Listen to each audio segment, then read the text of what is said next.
Straight ahead on Oregon's News at 10, despite national reports and employees telling U.S. Royal Caribbean is set to lay off hundreds of Springfield employees, the cruise line now says this isn't true. What they say is happening. And Corvallis police say they're getting a rising number of calls for service. Their plan to focus on public safety. Plus, the Eagle Creek fire started a year ago Sunday. How the Columbia River Gorge continues to recover almost a year later. Oregon's News at 10 starts right now. You're watching Oregon's News at 10 on Oregon's Fox.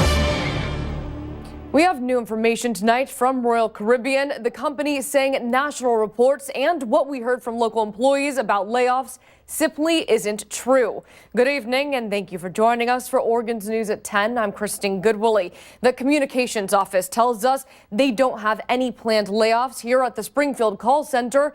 They are reassigning some of the work here to other call centers over time, but they say that will all be through natural attrition. Here's the official statement we received from them. Our Springfield facility is not closing and layoffs are not in the plan. Several weeks ago, we shared an update with our colleagues about reassigning some call center work to other locations. This will be done over time and only applies to some positions that are vacated by colleagues who decide to retire or leave voluntarily for other reasons. We do not have plans to let go of anyone as it relates to this. We have been in Springfield since 2005. And it's a community we will continue to call home in the future. Now, the communications office tells us they haven't discussed how many jobs will be reassigned. They can't tell us where those jobs might go, and they say there's no set time frame on those reassignments. We'll continue to provide updates on this developing story.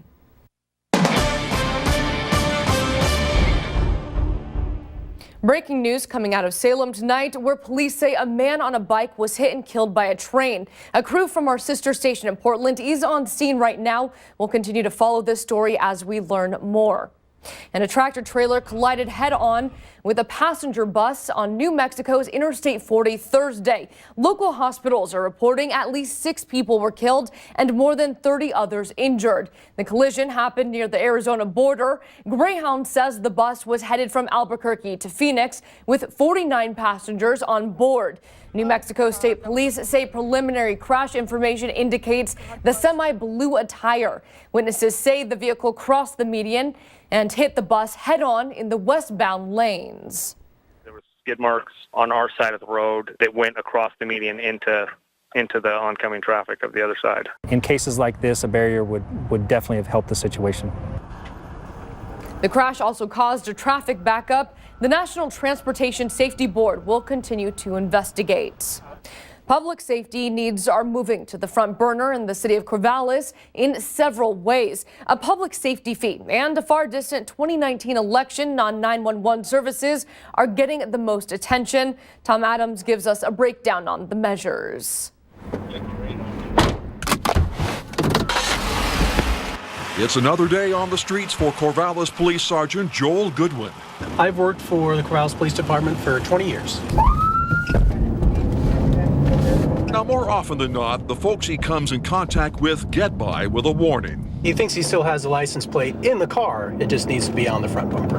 What has Goodwin concerned these days, though, is rising calls for service. 30% more calls between 2006 and 2016. We need to make sure that even though we don't have a lot of staffing, we still need to make sure that we are able to respond to calls. That's the driver for a vote later this fall by the Corvallis City Council. The group is moving toward enacting a public safety fee that would raise nearly $4 million a year. But what we are shooting for on the police side is 13 new officers and 2 sergeants.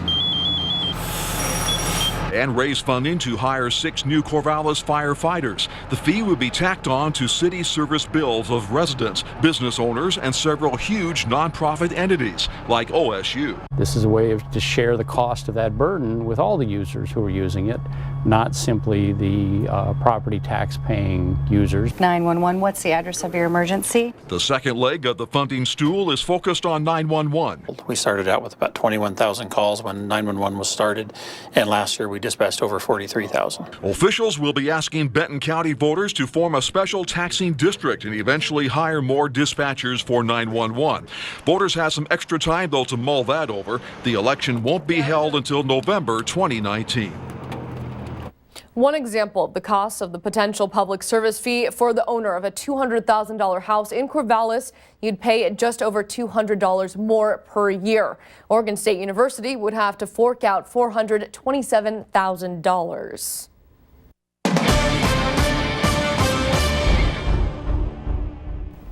And it's time now for our first look at that forecast. Let's hand it over to meteorologist Travis Knutson to see what's ahead. Travis, any more rain in our future? Well, not in the short-term forecast by any means, but the rain we had today was a nice little change up from what we've dealt with for quite some time. And although it did, rain for a few spots, the official record, what will go in the history books, is not what you're thinking. Here's a look at the rain totals we had around the region today. Roseburg, the only location that officially recorded some measurable amount of rain. Corvallis, Eugene, Redmond, North Bend, Brookings, all saw rain at their respective airports, but it wasn't enough to actually measure, so we call that a trace, which technically counts as a day where it didn't really rain. So in the history books today, it will be reported as dry, and that's just because the official spot is out at the airport where they didn't see too much.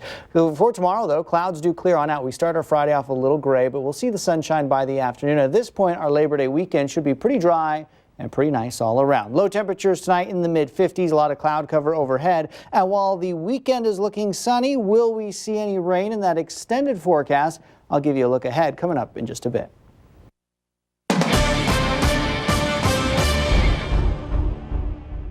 Covering fire season, the Terwilliger fire at the Cougar Reservoir continues to grow tonight, passing 7,500 acres. It's now 17% contained. Progress on containment has been slow due to tough terrain. Fire managers are now worried about people trying to visit the area over Labor Day weekend. They say closures and campfire bans will remain in effect over the weekend, and smoking will also be banned outside. They're also issuing another reminder not to fly drones in the area after a drone grounded a firefighting aircraft on Sunday. And things are starting to grow back. Less than 2 months after the deadly Klamathon fire, the Bureau of Land Management shared these photos of plants coming back in the Soda Mountain Wilderness in southern Oregon. The Klamathon burned a total of 38,000 acres in southern Oregon and northern California.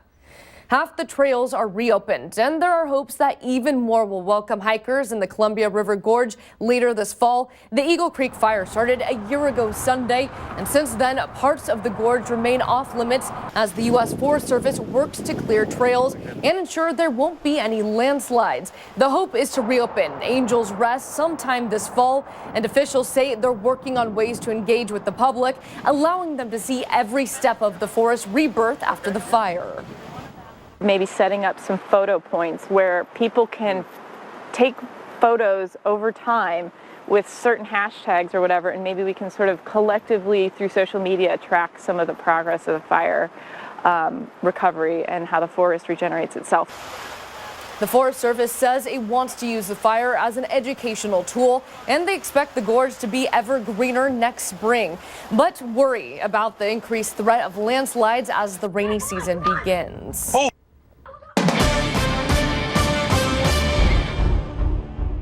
A grant program encouraging local innovation and technology is expiring, but there might be some good news on the horizon. The Mozilla Gigabit Community Fund gave hundreds of thousands of dollars to local tech innovators looking to establish products to improve the community. The Mozilla Fund expires at the end of August. However, a new fund to Eugene Springfield called US Ignite may take its place.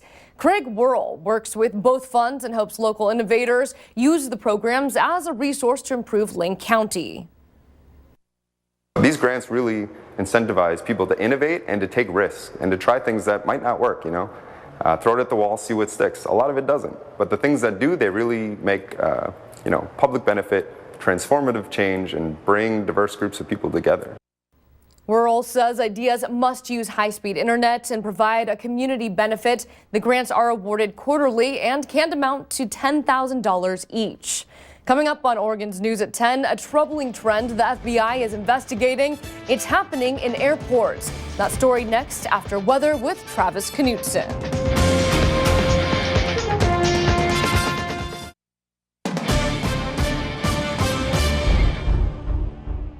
Well, happy to say we have a brand new tower camera out on the coast at the North Bend Airport. And actually, it's looking off to the northeast here, and we will be using this camera quite a bit as we move forward. Today, this time lapse captured some of the low clouds hanging out on the coast, keeping the sun from warming things up as much. Tomorrow morning, the coast and inland areas will wake up to some clouds like what we're seeing here, but sunshine slowly filters through for our Friday afternoon. The weekend, we'll see a decent amount of sunshine. Now, earlier today, we had a little bit of rain around the region. This is 8 a.m. in the morning. We had these showers out here, and they work their way from the west to the east, and this is sort of a lucky shot. These showers didn't actually think would pan out, but hey, we saw a little bit of rain as that moisture just moved its way from the west to the east.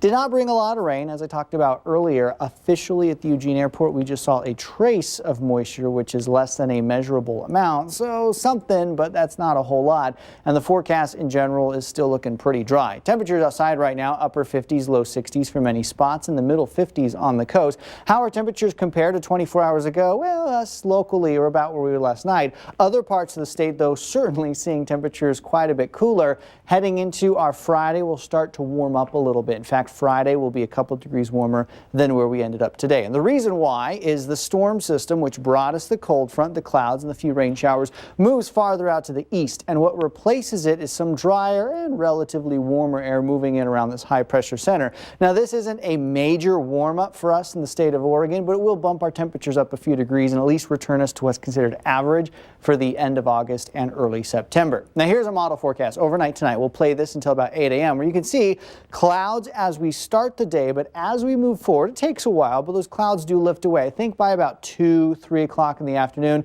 essentially everybody should see some of the sun overhead. So it takes a while, but by the end of the day tomorrow, we'll be nice and dry with blue skies above the state of Oregon.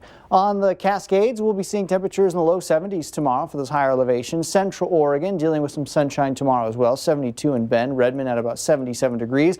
The Willamette Valley, skies clearing, so we do start the day off somewhat gray tomorrow, but mid-70s, which is warmer than where we wound up today. Heading into the weekend, around 80 degrees for the most part, pretty dry as well. No rain exists in this forecast. Even the first week of September, probably without any raindrops. Central Oregon, mid-60s tomorrow. Cloudy in the morning. Those clouds do take a little while for them to lift off. They will eventually, but things are looking fairly gray for the coast for quite some time. South Coast, mid to upper 60s on the way. North Bend, Coos Bay area, Reedsport at about 67 or so. A look at the extended forecast here. Now, there's a lot of sunshine icons on this 7-day. We will see the sun, but every morning here we'll see some morning fog, the marine layer that will have to lift off to burn away before we start to see conditions to dry out and the sunshine to help warm things up. For the Umpqua Valley, low 80s tomorrow, mostly sunny on the way once we see our morning clouds lift away. A look at the 7-day forecast for the Douglas County region. Mid-80s later on for your Labor Day weekend. Dry as well, not a drop of rain here, but those mid-80s for Douglas County is actually about average for this time of year. We could use a couple of raindrops, but Roseburg, the only place in the state to report any raindrops today with 1/100th of an inch of rain. We'll be right back.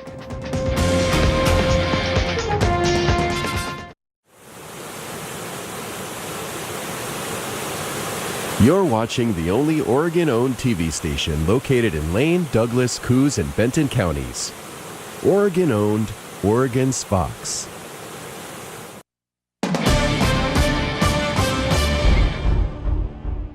Federal agents in Seattle are warning of a disturbing trend, an increase in the number of sexual assaults on airplanes. Today, we learned about the 2 arrests of men accused of assaulting women on flights into SeaTac earlier this year.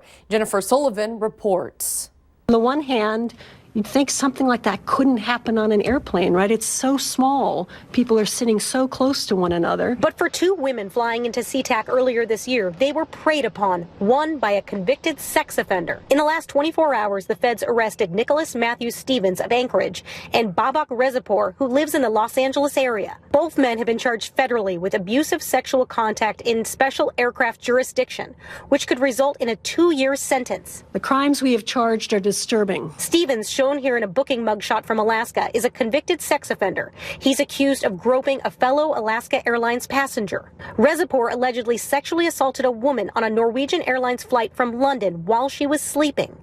The feds say they're seeing an increase in reports of in-flight sex assaults. We have seen roughly a 30% increase in cases opened by the FBI over a 4-year period. The U.S. Attorney's Office filed 38 of these cases in 2014, 40 in 2015, 57 in 2016, and 63 in 2017.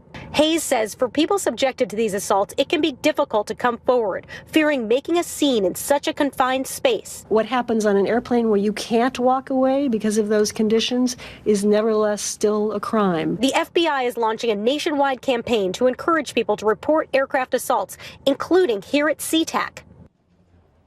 The FBI in Seattle says they've investigated about 10 of these kinds of cases at SeaTac since January.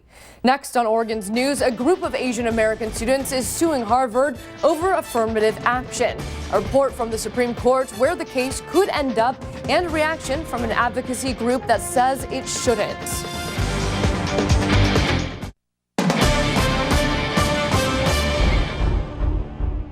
The Department of Justice accuses a top Ivy League university of discrimination. Angelica Alvarez has the details in Washington. The Department of Justice has sided with Asian American students in a lawsuit that claims Harvard University discriminates against them. In a court filing, the department said Harvard has no meaningful criteria in determining race-based admissions, uses a personal rating system that is harmful to Asian American applicants, uses race quotas, and has not engaged in serious race-neutral alternatives. Attorney General Jeff Sessions released a statement saying, as a recipient of taxpayer dollars, Harvard has a responsibility to conduct its admissions policy without racial discrimination by using meaningful admissions criteria that met lawful requirements. The group who filed the lawsuit, Students for Fair Admissions, praised the Justice Department's stance. Harvard expressed pushback, saying Harvard does not discriminate against applicants from any group and will continue to vigorously defend the legal right of every college and university to consider race as one factor among many in college admissions. 2/3 of Asian Americans do not agree with what the plaintiffs in this case are saying. For the most part, Asian Americans do recognize the benefits of affirmative action and the benefits for all students of color. The case has the potential to eventually reach the U.S. Supreme Court and could affect the future of affirmative action in college admissions. We are seeing these cases come in for quite some time now, and we know that there's going to be more. The DOJ is conducting its own investigation into Harvard's admissions policies that could also result in a lawsuit. Recently, the Trump administration peeled back Obama administration guidelines that encouraged the use of race in university and college admissions. We'll be right back. Can't get enough Oregon's Fox? Like us on Facebook. Finally tonight, the Utah Division of Wildlife Resources released this video to show how it stocks its high mountain lakes. Officials say this method of releasing them from the plain is actually safer than doing it on the ground. By air, there's a survival rate between 95 and 99%. Also, transporting the fish by ground apparently takes longer and is more stressful on the fish. Officials say they stock the lakes to provide fishing opportunities for the public. That'd be cool if Oregon could do that. That is incredible. Yeah. That is nuts. I did not know that's how they stocked lakes. Well, that's how Utah does. We don't do it that way, I don't think. Well, wow. 30 Minutes of Sports is coming up. Have a good night.